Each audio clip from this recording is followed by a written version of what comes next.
Hey everyone, I hope you're doing well on this absolutely gorgeous spring day.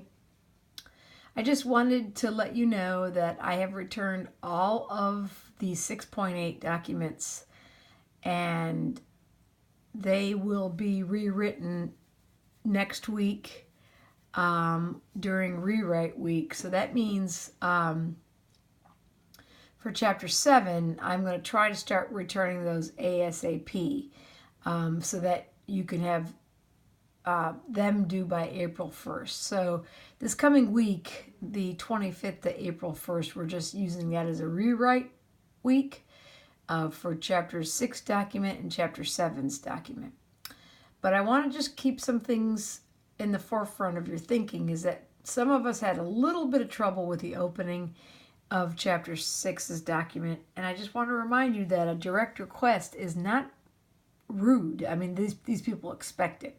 So they expect you to just come out and ask the question. Now, I know some of you are also sensitive about the plagiarism, but remember, if you don't borrow the exact wording, you don't use the same sentence structure, you don't just lift sentences, you could obviously use words. I mean, this person said, after researching the Four Seasons Resort website, if you say, I have done some research, that's not plagiarism. But if I read your opening sentence looks almost exactly like the opening sentence here in the sample, well then yeah, that goes as plagiarism. But back to my original point before I got sidetracked.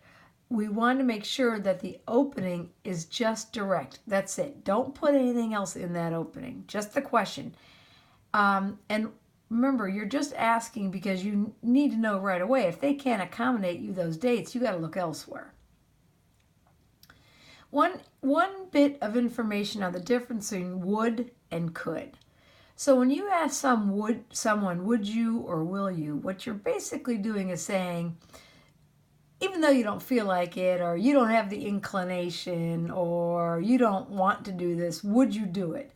Where would is a matter of inclination, the will to do it, the desire to do it. Could is the physical capability of doing it. So if you're going to ask someone, can the resort hold 55 people and their loved ones, you're asking, are they physically able? If you're going to say, would you be able, that means, do you want us there? Would you be willing to have us? And that's not what you want to say. Okay. In regard to chapter 7, this is where you're going to use that passive voice, because the nincompoop smoked in the room, even though he got information twice upon check-in and posted in his room that smoking is banned. So remember, you don't want to say, we are denying your credit, or you smoked and you're not getting a room refund. So you just need to use that passive voice, because our smoking policy was not honored, or because it was violated, or what have you, a refund cannot be given. And don't say at this time, because that means that opened up a window for him to come back and say, oh, well, you said not at this time, but how about now 6 months later? So no, don't say at this time. A refund cannot be given. Okay? And then I'll just start getting the rest of the chapter 6 work back to you in the next couple days. Okay? All right. Bye-bye.